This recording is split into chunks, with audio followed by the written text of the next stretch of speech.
देश में सूर्य ग्रहण और चंद्र ग्रहण का प्रभाव बेहद असरदार होता है। जब भी सूर्य ग्रहण और चंद्र ग्रहण लगते हैं तो उसके लिए कुछ सावधानियां भी बरतनी होती है। अब साल 2025 तो गुजर चुका है और इंतजार है 2026 का। ऐसे में लोगों के मन में ये जानने के लिए उत्सुकता है कि सूर्य ग्रहण और चंद्र ग्रहण कब कब पड़ने जा रहा है। साल 2026 के अंदर कितने सूर्य ग्रहण हैं और कितने चंद्र ग्रहण हैं और कौन सा भारत पर कितना असर डालेगा, क्योंकि जब जब ग्रहण पड़ता है तब तब उसका नकारात्मक प्रभाव भी पड़ता है जो लोगों की जिंदगी पर खासकर असर डालता है। इसलिए लोग ये जानना चाहते हैं कि सूर्य ग्रहण और चंद्र ग्रहण कब कब पड़ रहे हैं और कौन सा कितना प्रभावशाली है। तो इसी पर ज्यादा चर्चा के लिए इस वक्त मेरे साथ स्टूडियो में मौजूद हैं ज्योतिषाचार्य खुशबू जी। तो खुशबू जी, आपसे जानना चाहेंगे कि इस साल कितने सूर्य ग्रहण और कितने चंद्र ग्रहण पड़ रहे हैं और कौन सा कितना प्रभावशाली, क्योंकि अक्सर हम देखते हैं कि सूर्य ग्रहण और चंद्र ग्रहण तो बहुत पड़ते हैं लेकिन भारत पर उनका असर नहीं होता। तो इस बार कौन से ग्रहण का असर भारत पर होने जा रहा है और हमें इस दौरान में क्या-क्या सावधानी बरतने की जरूरत होती है, प्लीज हमारे दर्शकों को आप जरूर बताइए। जी देखिए, साल 2026 में कुल 4 ग्रहण लगेंगे। 2 सूर्य ग्रहण 17 फरवरी और 12 अगस्त और 2 चंद्र ग्रहण 3 मार्च और 28 अगस्त। इनमें से 3 मार्च का चंद्र ग्रहण भारत में दिखाई देगा और इसका सूतक मान्य होगा, जबकि बाकी ग्रहण भारत में या तो रात के समय होंगे या फिर दिखाई नहीं देंगे, इसलिए उनका सूतक काल भारत में लागू नहीं होगा। सबसे पहले बात 17 फरवरी 2026 को लगने वाले सूर्य ग्रहण की। जी हाँ, 17 फरवरी को लगने वाला सूर्य ग्रहण आंशिक सूर्य ग्रहण होगा, जो कि एंटार्क्टिक, दक्षिण अफ्रीका और दक्षिण अर्जेंटीना में दिखाई देगा, भारत में नहीं दिखेगा।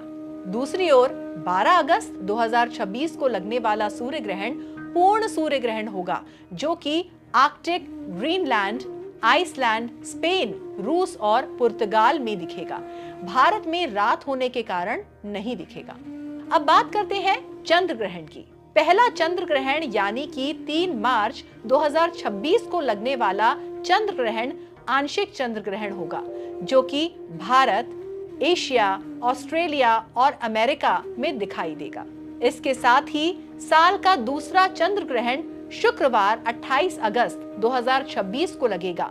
ये पूर्ण चंद्र ग्रहण होगा, लेकिन भारत में ये नजर नहीं आएगा, इसलिए यहाँ पर इसका सूतक भी मान्य नहीं होगा। ये ग्रहण मुख्य रूप से उत्तर और दक्षिण अमेरिका, यूरोप और अफ्रीका के कुछ हिस्सों में देखा जा सकेगा। जी बिल्कुल खुशबू जी, तो आपने ये जानकारी दी है कि इस साल कितने सूर्य ग्रहण पड़ रहे हैं और कितने चंद्र ग्रहण पड़ रहे हैं, और ये साथ ही हमारे दर्शकों को ये भी बताया है कि किस सूर्य ग्रहण का असर भारत में दिखाई देगा और कौन सा चंद्र ग्रहण भारत में बेहद असरदार रहेगा। यहाँ पर हम आपसे छोटी सी जानकारी लेना चाहेंगे कि जब जब सूर्य ग्रहण और चंद्र ग्रहण पड़ता है तो कौन कौन सी सावधानियां बरतनी चाहिए, क्योंकि ज्योतिष गणना के अनुसार चंद्र ग्रहण और सूर्य ग्रहण चाहे कोई भी लगे तो उनका नकारात्मक प्रभाव पड़ता है और इससे बचने के लिए कुछ सावधानियां भी बरती जाती है। तो हमारे दर्शकों को जानकारी दीजिए कि जब जब अगर ग्रहण पड़े तो कौन सी सावधानियां बरतनी चाहिए। जी अनुराधा जी, यहाँ पर आपने बहुत ही अच्छा सवाल पूछा। और सूर्य ग्रहण और चंद्र ग्रहण का जो असर होता है जब वो उस जगह पर दिखाई दे, जैसे कि हम बात करते हैं कि भारत में दिखाई देगा या नहीं देगा, अगर भारत में दिखाई देता है तभी उसका प्रभाव जो है भारत में रहने वाले लोगों पर लगेगा।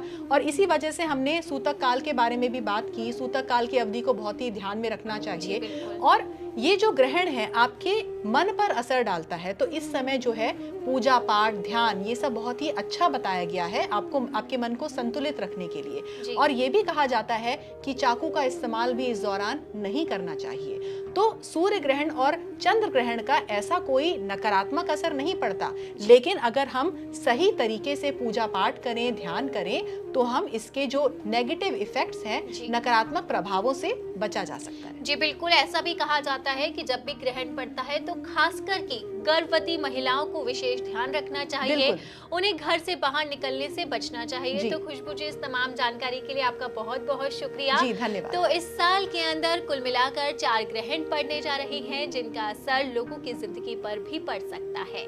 इसलिए आपके लिए कुछ सावधानियां बरतना बेहद जरूरी है। फिलहाल मेरे साथ इस वीडियो में इतना ही, फिर आपसे मुलाकात होगी। आज के लिए धन्यवाद।